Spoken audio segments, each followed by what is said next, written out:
Bale ಆಗುತ್ತೆ ಅವ್ರಿಗೆ. ಅವ್ರೇನು ಆ ಥರ ಮಾಡೋರಲ್ಲ ಅವರು. ಅವ್ರ ಬಗ್ಗೆ ನಾವು ಓಡಾಡಿದ್ದೀವಿ. ನಾವು ಇಲ್ಲಿ ಕ್ಷೇತ್ರದ ಅಧ್ಯಕ್ಷರು ನಾವು. ಅವ್ರ ಒಳ್ಳೆ ಗುಣ ಅವ್ರಿಗೆ ಬೇಲ್ ಆಗೇ ಆಗುತ್ತೆ. ಸರ್ ಅಂದ್ರೆ ಇದು ಆಲ್ರೆಡಿ ಬೆಂಕಿ ಇಲ್ಲದೆ ಹೊಗೆ ಆಡಲ್ಲ ಅಂತ ಹೇಳ್ತಾರೆ. ಅಂತದ್ರಲ್ಲಿ ಇವ್ರು ಏನೋ ಮಾಡಿರೋದಕ್ಕೆ ಅಲ್ವಾ ಒಳಗಡೆ ಹಾಕಿದ್ದಾರೆ ಅನ್ನೋ ಅಭಿಪ್ರಾಯ. ಇವರು ಒಳ್ಳೇದು ಮಾಡಿದರೆ ನಾವೇನು ಅಲ್ಲಿ ಹೋಗಿ ನೋಡಿಲ್ಲ ಮೇಡಮ್. ಇವಾಗ ನೀವು ಮೀಡಿಯಾದವ್ರು ನೀವು ಹೇಳ್ತಾ ಇದ್ದೀರಿ, ನಾವು ಟಿವಿಲೆಲ್ಲ ನೋಡ್ತಾ ಇದ್ದೀವಿ. ನಾವು ಆ ಸ್ಪಾಟಲ್ಲಿ ನೋಡಿದ್ದೀವ? ನೀವು ತೋರ್ಸೋದೇ ಪಬ್ಲಿಕ್ ನೋಡೋದು. ಜನ ತಿಳ್ಕೊಂಡಿರೋದೇ ಆ ಥರ. ದರ್ಶನ್ ಈ ಥರ ಮಾಡಿದ್ದಾರೆ ಅಂತಲೇ ತಿಳ್ಕೊಳೋದು ಜನ. ಅಲ್ಲ ಪಬ್ಲಿಕ್ನ ಯಾಕೆ ಬೈಬೇಕು? ಅವ್ರು ತಪ್ಪು ಮಾಡಿದ್ರೆ ಆರೋಪಿ ತಾನೇ ಅವರು. ಅಪರಾಧಿ ಆಗಿದ್ರೆ ಬಂದು ನಾವು ಪಬ್ಲಿಕ್ ಏನು ಮಾಡಿದ್ರು? ನಾವು ಫ್ಯಾನ್ಸ್ ಕೂಡ ಆಗಿರುತ್ತೆ, ನಾವು ಬೈಸ್ಕೊಬೇಕು ಅವ್ರ ಹತ್ರ.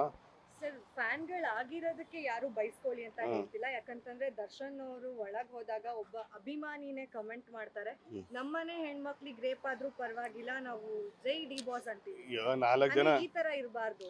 ಒಬ್ಬೊಬ್ಬರು ಮನಸ್ಥಿತಿ ಒಬ್ಬೊಬ್ರು ಇರ್ತಾರೆ. ಇವಾಗ ನಮ್ಮನೆ ಹೆಣ್ಮಕ್ಳವ್ರೆ, ನಮ್ಮನೆ ಹೆಣ್ಮಕ್ಳು ಬಂದು ತೊಂದರೆ ಕೊಟ್ಟಿದ್ದು ನಾವು ಅದೇ ಥರ ಮಾಡ್ತಿದ್ದೋ, ನಾವೇ ಹೊಡಿತಿದ್ದೋ.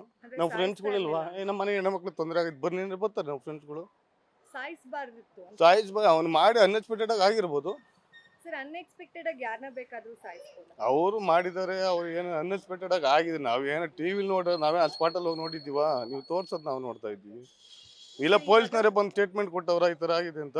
ಫಾರ್ ಎಕ್ಸಾಂಪಲ್ ನಿಮ್ ತಮ್ಮ ಯಾರಿಗೋ ಒಬ್ರಿಗೆ ಕೆಟ್ಟದಾಗ ಮೆಸೇಜ್ ಮಾಡಿರ್ತಾರೆ, ಸರಿ ಅಂತ ಹೇಳಿ ಆ ಹುಡುಗಿ ಅಣ್ಣನೋ ಬಾಯ್ ಫ್ರೆಂಡೋ ಕರ್ಕೊಂಡೋಗಿ ಒಂದೆರಡು ಹೊಡೆದಿರ್ತಾರೆ. ಅನ್ಎಕ್ಸ್ಪೆಕ್ಟೆಡ್ ಆಗಿ ಸತ್ತೋಗ್ಬಿಟ್ಟ, ಅವಾಗ ಒಪ್ಕೋತೀರಾ ಅದನ್ನ? ಏನು ಮಾಡೋದು? ತಪ್ಪು ಮಾಡೋರು ನೀರು ಕುಡ್ದೇ ಕುಡಿತಾನೆ. ಅನ್ಎಕ್ಸ್ಪೆಕ್ಟೆಡ್ ಆಗಿ ಅದು ಏನು ಮಾಡೋಕ್ಕಾಗಲ್ಲ. ಇವಾಗ ಅವ್ರಿಗೂ ಕಾನೂನು ಶಿಕ್ಷೆ ಕೊಟ್ಟೇ ಕೊಡ್ತದಲ್ವ ತಪ್ಪು ಮಾಡಿದವ್ರಿಗೆ. ಅಷ್ಟು ಪರಿಜ್ಞಾನ ಇರ್ಲಿಲ್ವಾ? ಒಂದು ಸಾಯಿಸೋ ಮಟ್ಟಕ್ಕೆ ಹೊಡಿತಾ ಇದಾರೆ ಅಂತಂದ್ರೆ ಅಷ್ಟು ಕಾನ್ಶಿಯಸ್ ಆಗಿರ್ಲಿಲ್ವಾ? ಇನ್ನು ಅಷ್ಟು ಕುಡ್ದು ಬಿಟ್ಟಿದ್ರ, ಇಲ್ಲ ಅಷ್ಟು ಮನುಷ್ಯತ್ವನೇ ಇರ್ಲಿಲ್ವಾ? ಮೇಡಮ್ ನಾವು ಅವ್ರು ಕುಡ್ದಿರೋದು ಗೊತ್ತಿಲ್ಲ. ಇವತ್ತು ಚಿಕ್ಕಣ್ಣವ್ರು ಬಂದಿರೋ ಸ್ಟೇಷನ್ ಹತ್ರ ನಾವು ಊಟಕ್ಕೆ ಹೋಗಿದ್ವಿ ಅಂತ ಹೇಳಿದ್ರು. ಅವ್ರು ಅದಾದ್ಮೇಲೆ ಆಗಿದೆ ಅಂತ ನಮಗೆ ಟಿವಿ ಮುಖಾಂತರ ನಾವು ನೋಡಿರೋದು ಅಷ್ಟೇನೆ. ಅವ್ರನ್ನ ಕುಡ್ದಿದ್ದಾರೆ ಅಂತ ನೀವು ಹೆಂಗೆ ಹೇಳ್ತೀರಾ? ನೀವು ಹೋಗಿ ಕಲ್ ಕೂತ್ಕೊಂಡು ನೋಡಿದ್ರಾ? ಅವರೇ ಯಾರು? ಒಪ್ಕೊಂಡಿದ್ದಾರೆ. ನಮಗೆ ಗೊತ್ತಿಲ್ಲ ಅದು. ಅಂಡ್ ಮತ್ತೆ ನೀವು ಫ್ಯಾನ್ಸ್ ಅಂತ ಹೇಳಿದಕ್ಕೆ ಈ ಮಾತು ಹೇಳ್ತಿದ್ದೀನಿ, ಅಣ್ಣ 2 ಪೆಗ್ ಹೊಡೆದ್ಬಿಟ್ಟು ಕುಡ್ದು ಬಿಟ್ರು. ಯಾರ ಪಬ್ಲಿಕ್ ಹೇಳಿದ್ರು ಮೇಡಮ್? ಅವ್ರು ದರ್ಶನ್ ಅವರೇ ಏನು ಹೇಳಿ ಒಪ್ಕೊಂಡಿಲ್ಲ. ನಾನು ಕುಡ್ದುಬಿಟ್ಟು ಅಲ್ಲಿ ಸ್ಟೇಟ್ಮೆಂಟ್ ಕೊಟ್ಟು ಒಳ್ಳೆ ದರ್ಶನ್ ಅವ್ರು ಹೇಳಿ ತೋರಿಸಿ ಅದು ಕುಡ್ದುಬಿಟ್ಟು ಹೊಡೆದ್ಬಿಟ್ಟೆ ಅಂತ. ಸರ್ವರಿಗೆ ಹೊಡೆದಿರೋ ವಿಡಿಯೋಸ್ಗಳು ಪ್ರೂಫ್, ಟೆಕ್ನಿಕಲ್ ಎವಿಡೆನ್ಸ್ ಅಂತ ಹೇಳ್ತಾರೆ. ಅದೆಲ್ಲ ಆ ಟಿವಿಲಿ ತೋರಿಸಿಲ್ವಲ್ಲ, ನಾವು ನೋಡಿರಲ್ಲ ಪಬ್ಲಿಕ್, ನಾವು ನೋಡಿಲ್ವಲ್ಲ. ಅಲ್ಲ ಅವ್ರು ತಪ್ಪು ಮಾಡಿದ್ರು ಅದೇನು ಕೋರ್ಟ್ ಏನು ಹೇಳ್ತದೋ ಅವ್ರ ಕಾನೂನು ತಲೆ ಬಾಗಲೇಬೇಕು ಎಲ್ಲರೂ. ಇವಾಗ ದರ್ಶನ್ ಅವ್ರು ತಪ್ಪು ಮಾಡಿದ್ದಾರೆ ಅನ್ನೋ ಎವಿಡೆನ್ಸ್ಗಳು ಇದಾವೆ. ಅಂದ್ರೆ ಟೆಕ್ನಿಕಲ್ ಎವಿಡೆನ್ಸ್ ಆಗಿರ್ಬೋದು, ಅಥವಾ ಅವ್ರು ಹೇಳಿರೋ ಪ್ರಕಾರ ಆಗಿರ್ಬೋದು, ಅಥವಾ ಅವ್ರ ಬೆಂಬಲಿಗರು ಅಂತ ಒಳಗಡೆ ಏನಿದ್ದಾರೆ ಅವರು ಹೇಳಿದ್ದಾರೆ ದರ್ಶನ್ ಅವ್ರ ಇನ್ವಾಲ್ವ್ಮೆಂಟ್ ಇದೆ.